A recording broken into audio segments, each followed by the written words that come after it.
2-3 दिन पहले मैंने ध्रुव राठी की ये वीडियो देखी, औरंगजेब वर्सेस शिवाजी महाराज।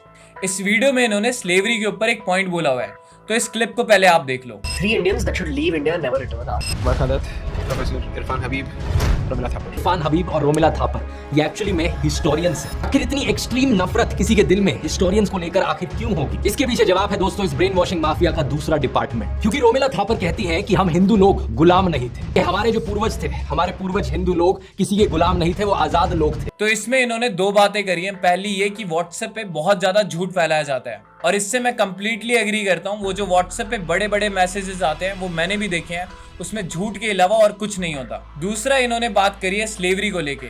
इस पॉइंट से मैं डिसएग्री करता हूँ। मेरा मानना यह है कि इंडिया में मेंटल स्लेवरी रही है और आज भी एग्जिस्ट करती है, और इस वीडियो में मैं आपको प्रूव करके दिखाऊंगा कि वो कैसे आई है इंडिया में और क्यों आज भी एग्जिस्ट करती है।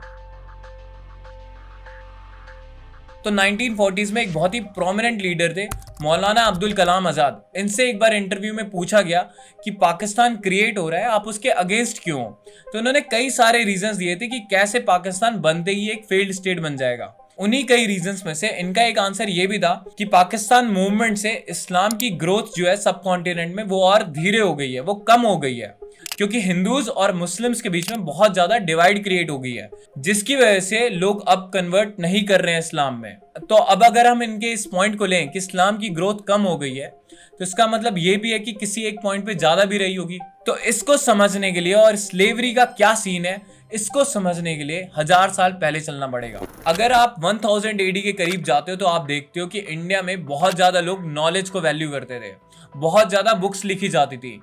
नालंदा और तक्षशिला जैसी यूनिवर्सिटी थी जो बहुत ज्यादा फेमस थी। अलग अलग देशों से लोग यहाँ पे पढ़ने के लिए आते थे। अब 1100 AD के अराउंड यहाँ पे इन्वेजन्स होना शुरू हुई। ये इन्वेडर्स जो यहाँ पे आ रहे थे वो अफगानिस्तान, सेंट्रल एशिया और टर्की से आ रहे थे। अब जो भी इन्वेडर्स यहाँ पे आए उनको यहाँ के ना ही कल्चर से प्यार था, ना ही लोगों से प्यार था, और ना ही नॉलेज से। नालंदा यूनिवर्सिटी एक बहुत ही प्राइम एग्जाम्पल है। बताया जाता है जब इस यूनिवर्सिटी को आग लगाई गई तो लगभग 6 महीने तक आग लगी रही। तो जो भी इन्वेडर्स यहाँ पे आए उन्होंने यहाँ की नॉलेज को खत्म करना शुरू कर दिया और यहाँ के कल्चर को इंफीरियर बता के अपने कल्चर को प्रमोट करना शुरू कर दिया। उन्होंने यहाँ की वैल्यूज, यहाँ के कल्चर को कभी भी कंप्लीटली एक्सेप्ट नहीं करा।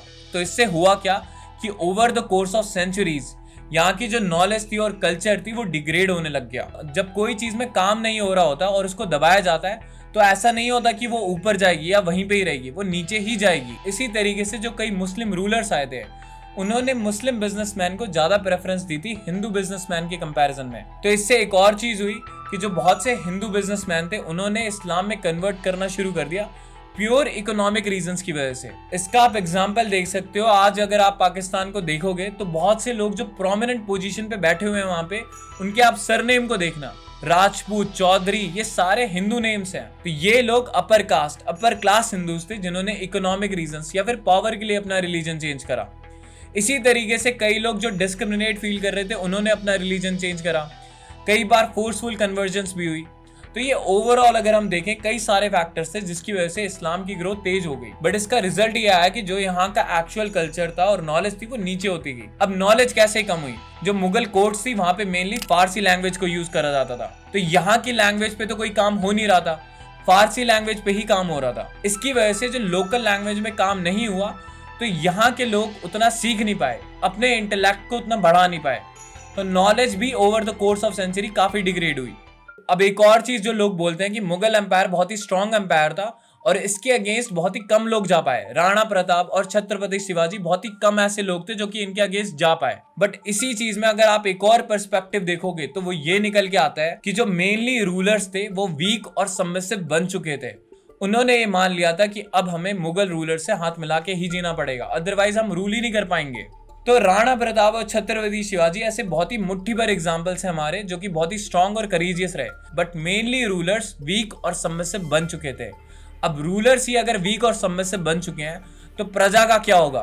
प्रजा भी तो वही बनेगी। तो स्लेव मेंटालिटी और होती क्या है? यही तो होती है। Over the course of centuries लोग वीक बन गए, सबमिसिव बन गए, कल्चरली डिग्रेड हो गया, नॉलेज उनकी खत्म हो गई। इसीलिए तो आप देखते हो कि यहाँ पे लोग इतना ज्यादा आज भी सुपरस्टिशंस में बिलीव करते हैं। बल्कि आप वेदों को और भगवत गीता को पढ़ोगे तो उसमें ऐसे किसी भी सुपरस्टिशन की बात नहीं करेगी जो कि आज के लोग यहाँ पे करते हैं। तो अब मुगल रूल जब 1700 और 1800 तक खत्म हो रहा था, तब यहाँ पे ब्रिटिश रूल शुरू हो गया। और इसमें भी एक बड़ी इंटरेस्टिंग चीज है, हिंदूज ने स्टार्टिंग में बहुत ज्यादा ब्रिटिश रूल को सपोर्ट करा था। इवन जो ब्रिटिशर्स यहाँ पे अपनी एजुकेशन लेके आते, वेस्टर्न एजुकेशन, उसको सबसे पहले एक्सेप्ट हिंदूज ने ही करा था। मुस्लिम्स ने इस एजुकेशन को रिजेक्ट कर दिया था। और यही एक बहुत बड़ा रीजन बना कि हिंदूज जो हैं वो बहुत ज्यादा प्रोमिनेंट लीडरशिप पोजीशन पे आने लगे ब्रिटिश गवर्नमेंट के अंदर। और जो मुस्लिम लीग आगे जाके पाकिस्तान की डिमांड करती है वो भी इसी बेसिस पे करती है कि हमारे पास कोई प्रोमिनेंट लीडर नहीं है, हमारे पास पॉलिटिकल पावर नहीं है। तो हुआ एक्चुअली यही था कि जो हिंदूज पहले ये महसूस कर रहे थे कि उनको दबाया जा रहा है, वो ऊपर आ चुके थे ब्रिटिश गवर्नेंस में। और मुस्लिम्स ये फील करने लगे थे कि वो अब नीचे आ चुके हैं।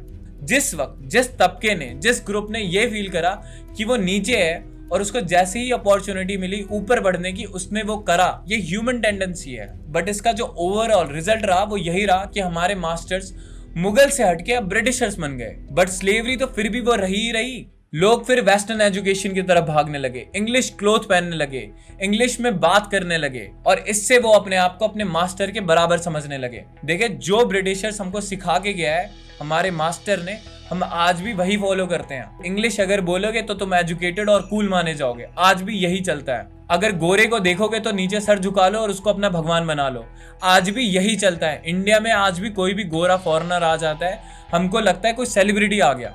आज भी आप देखोगे कि जैसे ही कोई गोरा आता है, लोग फोटो लेने के लिए पागल हो जाते हैं, उसके इर्द गिर्द घूमने लगते हैं। क्यों? लोग जो ये बोलते हैं कि अरे नहीं, वो तो हम इंडियंस ने फॉरेनर्स को देखा नहीं ना, इसलिए ऐसा बिहेव करते हैं, गलत बोलते हैं। यहाँ पे अफ्रीका के भी लोग आते हैं, उनके साथ तो हम ऐसा बिहेव नहीं करते, तो गोरों के साथ ही क्यों? जितनी भी प्रॉब्लम्स आज इंडिया फेस कर रहा है, हर चीज को आप ट्रेस बैक कर सकते हो स्लेव मेंटालिटी के साथ। और ये over the course of centuries generate हुई है। आपका कल्चर और नॉलेज इतना ज्यादा डिग्रेड हो गया कि लोग अब यहाँ के इंटेलेक्ट को परसूट ही नहीं करना चाहते। एक इंटरव्यू अभी आया था जिसमें एक लड़का ये बोल रहा है कि भाई एजुकेटेड होने का मतलब ये थोड़ी ना कि मैं अपना दिमाग यूज करूँ। एक युवा है, छात्र है, इतने अच्छे कॉलेज में पढ़ते हैं, सरकार जैसा कहेगी वैसा मान लेंगे, अपने विवेक का इस्तेमाल नहीं करेंगे। तो पढ़ा लिखा होने का मतलब ये बिल्कुल भी नहीं कि हम अपना दिमाग का इस्तेमाल करना चाहिए। आप सोच के देखो, जिस कंट्री के अंदर भगवत गीता लिखी हुई है, जो ये बार बार बोलती है कि अपने कॉन्शियसनेस को जानो, अपने आप को जानो, अपनी ब्रेन की हायर फंक्शनिंग पे पहुंचो, उस कंट्री के लोग ये बोल रहे हैं कि एजुकेटेड का मतलब ये थोड़ी ना कि मैं दिमाग से काम लूं। अभी एक प्यू रिसर्च हुई थी जिसमें 85% इंडियंस ये बोल रहे हैं कि हमको डिक्टेटरशिप चाहिए। ये भी इसी स्लेव मेंटालिटी का नतीजा है, क्योंकि हमको अभी भी ये लगता है कि जब तक हमारे ऊपर एक मास्टर आके हमको डंडा नहीं मारेगा, हम सही नहीं होंगे। लोग ये मानते हैं कि ये कौम डंडे से ही ठीक हो सकती है, डंडे से हमको चलाओगे तभी चलेंगे। और ये वो कल्चर है जहाँ पे नॉलेज के ऊपर इतनी बुक्स लिखी हुई हैं। आप सोच के देखो, वहां के लोग ऐसी बात कर रहे हैं। तो अब कई लोग ये बोलेंगे कि ठीक है, स्लेव माइंडसेट वाली बात मान ली, तो अब क्या? मेन चीज यही होती है कि पहले आपको प्रॉब्लम आइडेंटिफाई करनी है। जिस वक्त आपने प्रॉब्लम आइडेंटिफाई कर ली, आपको पता चल जाएगा कि ठीक है, इसका सॉल्यूशन कैसे निकालूं। इस देश में जितने भी प्रॉब्लम है, मैं दोबारा कह रहा हूं, अगर आप उसको ट्रेस बैक करोगे तो सारी की सारी चीजें आपको स्लेव माइंडसेट पे जाके ही मिलेंगी। Thank you so much video यहाँ तक देखने के लिए। I will see you guys soon in the next video. Till then take care, bye.